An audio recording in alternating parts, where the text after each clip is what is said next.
साहब, आकाश की ऊंचाई हो या सागर की गहराई, आकाश की ऊंचाई हो या सागर की गहराई, महिलाएं सफलता के झंडे चारों ओर गाड़ाई। सफलता की राहों पर कई पुरुष रह गए अभागे, महिलाएं निकल गई आगे, कई तो इतनी आगे निकल गई भाई, आज तक लौट के घर ही नहीं आई। इतनी तरक्की मत कर लेना। वो पुरानी फिल्मों में आपने देखा होगा, डायलॉग सुने होंगे। पुराने लोग बहुत दूरदृष्टा थे, बहुत दूरदर्शी विचारधारा के थे। वो बताया करते थे नारी को ज्यादा शिक्षित मत करो, नारी को ज्यादा एजुकेशन मत दो। क्यों? वो जानते थे नारी ज्यादा शिक्षित हो गई तो कलयुग में इसका दुष्परिणाम देखने को मिल सकता है। हुआ क्या कि पिछले दिनों मेरे दोस्त की शादी हुई, मैंने भी शादी अटेंड की। अगले दिन दुल्हन को विदा करके लाना था। जैसे ही विदा करके लाने लगे तो दुल्हन रोने लगी। उसको देखकर मेरा दोस्त दूल्हा भावुक होकर वो भी रोने लगा। मैंने कहा तू क्यों रो रहा है? बोले ये क्यों रो रही है? मैंने कहा इसकी तो शादी हुई है। बोला वो तो मेरी भी हुई है। मैंने कहा ये तो अपने माँ बाप भाई बहन को छोड़कर जाएगी। बोला जाकर मेरे भी तो छोड़वाएगी। ये परिवर्तन क्यों आया साहब? ये परिवर्तन इसलिए आया कि हमें करना क्या था, हमने किया क्या। हमें लोगों से रिश्ता बनाना था, चीजों को इस्तेमाल करना था। हम चीजों से रिश्ता बनाने लगे और लोगों को इस्तेमाल करने लगे, इसलिए हमारी सोच में परिवर्तन आया। साहब, जितने उम्र दराज लोग बैठे हैं, मेरे पिता की आयु के लोग बैठे हैं, मेरे उर्दू में कहते हैं पिता को वालिद कहते हैं। मुझे पता है कि उनकी कीमत क्या है। ये दरख्त जो बैठे हैं, भले ही मैंने कहा ना कि नहीं मालूम ये मुझको कि मेरी इज्जत कहां तक है। इज्जत कहते हैं परिधि को, सीमा को। नहीं मालूम ये मुझको कि मेरी इज्जत कहां तक है। ये मेरे शेर बोलेंगे कि यामत कहां तक है। न दौलत से ही तय होगा, न शोहरत से ही तय होगा, तेरा किरदार बोलेगा कि तेरा कद कहां तक है।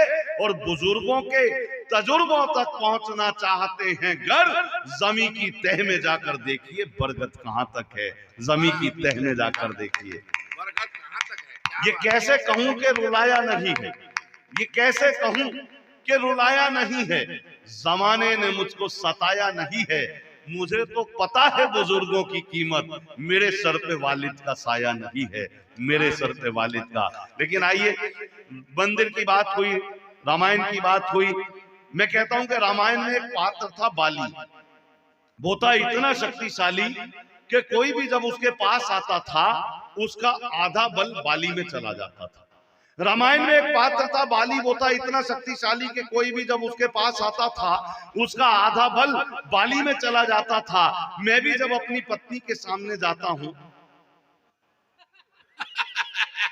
बहुत घबराता हूं, मेरा भी पूरा शरीर थरथराता है, मेरा भी आधा बल न जाने कहां चला जाता है।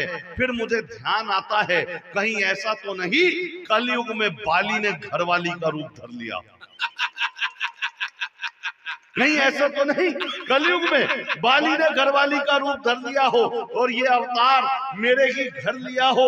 फिर ध्यान आता है कि नारी कभी भी पति का बल नहीं हरती, बल्कि हर स्थिति में उसको बल देती है। नारी शक्ति पूरे परिवार की समस्याओं का हल देती है, पूरे परिवार की समस्याओं का।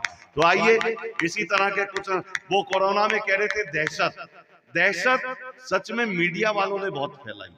ये कैमरा जो लगा रिकॉर्ड कर रहा है, आपके पास बहुत महंगे मोबाइल होंगे जिनमें कैमरे होंगे बहुत अच्छे वाले। आपके ऑफिसों में, दुकानों में, कार्यालयों में सीसीटीवी कैमरे होंगे। मैं कहता हूं उनको छोड़कर केवल जिंदगी में एक कैमरे से बचकर रहना। न जाने आजकल हम किस तरह के मद में रहते हैं, न जाने आजकल हम किस तरह के मद में रहते हैं, न जाने आजकल हम किस तरह के मद में रहते हैं। हमारी सोच छोटी है, यूं आदम कद में रहते हैं। किसी का भी बुरा करने से पहले ये समझ लें बस कि हम हर पल खुदा के कैमरे की जद में रहते। क्या बात है, वाह वाह वाह, हर पल उसका कैमरा कभी खराब नहीं होता साहब। लेकिन आइए, मैं फिर से, अच्छा वो नेताजी चले गए। मैं तो अक्सर कहता हूं कि इस देश में, मैं फरीदाबाद से आपके बीच में हूं, हालांकि मैंने बताना बंद कर रखा है क्योंकि जब से हरियाणा के बाबा आबा पकड़े जाने लगे लोग मेरी वेशभूषा देख के भी यही सोचते हैं पट्टा पैरोल पे छूट के नहीं घूम रहा, क्योंकि कैसी आजादी है यहाँ, सवेरों से डर लगता है। कैसी आजादी है यहाँ, सवेरों से डर लगता है। जब से लुटे उजालों में अंधेरों से डर लगता है। पाखंडी बाबाओं की करतूतों का ये आलम है। अब तो कोठों से भी ज्यादा डेरों से डर लगता है। अब तो कोठों से भी ज्यादा डेरों से। अभी वो पिछले दिनों इसी महीने 14 फरवरी को गया, पता है ना बाबा जी आपको?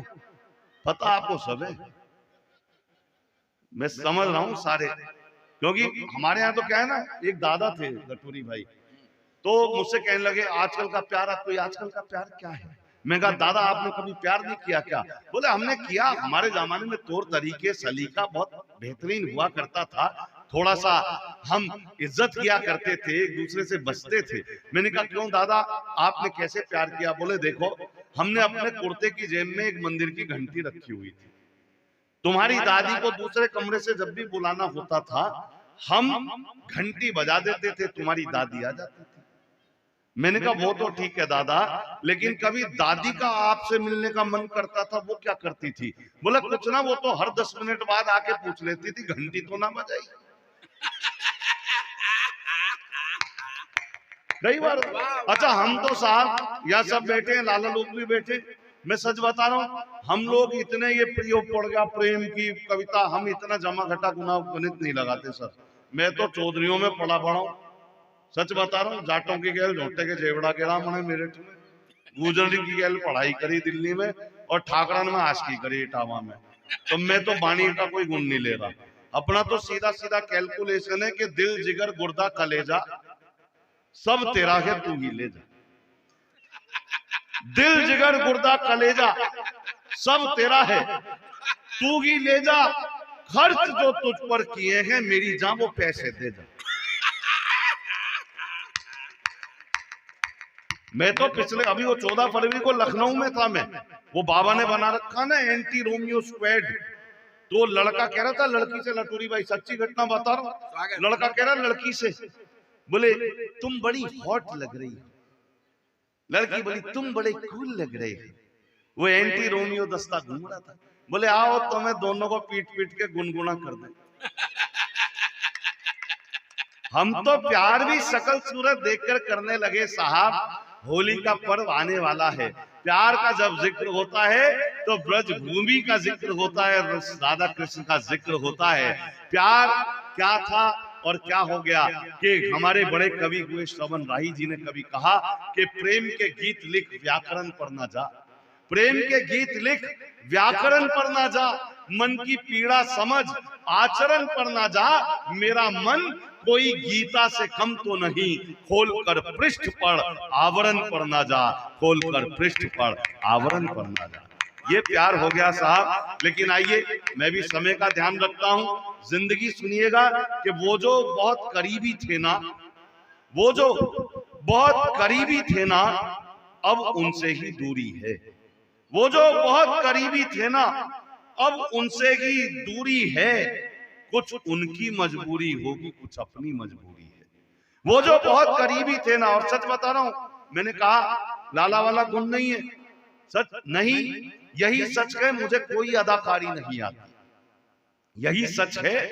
मुझे कोई, देखिए दोनों काम करूंगा, लतीफे भी दूंगा, कविता भी दूंगा, और आपको पता चले कि कोई आया था जिसका इतना जिक्र हुआ, वो कुछ सुना के गया, 2-4 पंक्तियां ले जाना। कई बार हम सहज पने में दूसरे से बड़े घुल मिलकर बात करते हैं तो दूसरा आदमी हमें बहुत हल्के में लेने लगता है, तब कड़वा भी लिखना पड़ता है सिकरवार साहब कि मैंने उससे हंसकर थोड़ी बातें क्या कर ली, मैंने उससे, मुझे इशारा कर देना जब बैठना हो, कि मैंने उससे हंसकर थोड़ी बातें क्या कर ली, उसने हल्केपन में मुझको ऐसा वैसा समझ लिया। मैंने उससे हंसकर थोड़ी बातें क्या कर ली, उसने हल्केपन में मुझको ऐसा वैसा समझ लिया। झूठा दम्भी कुटिल कमीना बेगैरत जाने क्या क्या, लगता है उसने मुझको भी अपने जैसा समझ लिया। तो यही सच है, मुझे कोई अदाकारी नहीं आती, इसी कारण ही पर्दे पर मेरी बारी नहीं आती। हमेशा सामने तारीफ, जमाना है आजकल यही कि हमेशा सामने तारीफ, गाली पीठ के पीछे अजी मुझको फकत यही तो फनकारी नहीं आती। क्या बात है, हमेशा सामने तारीफ, गाली पीठ के पीछे अजी मुझको फकत यही तो फनकारी नहीं आती कि मेरे नाम के आगे भले गुप्ता लिखा है पर, कि मेरे नाम के आगे भले गुप्ता लिखा है पर मैं फक्कड़ हूँ, फकीरों को दुकानदारी नहीं आती। क्या बात है, वाह मैं फक्कड़ हूँ, फकीरों को दुकानदारी, और दो तरह की जगह पर जाना होता है हमारा। मैं फक्कड़ हूँ, फकीरों को दुकानदारी नहीं आती, फकीरों से हमेशा की निभी है दोस्ती अपनी, फकीरों से हमेशा की निभी है दोस्ती अपनी, मगर व्यापारियों से रास हाँ यारी नहीं आती। और नहीं आया तुम्हारी बज़्म में पैसे बहुत कम थे, नहीं आया तुम्हारी बज़्म में पैसे बहुत कम थे कि उस पैसे में हफ्ते की भी तरकारी नहीं आती।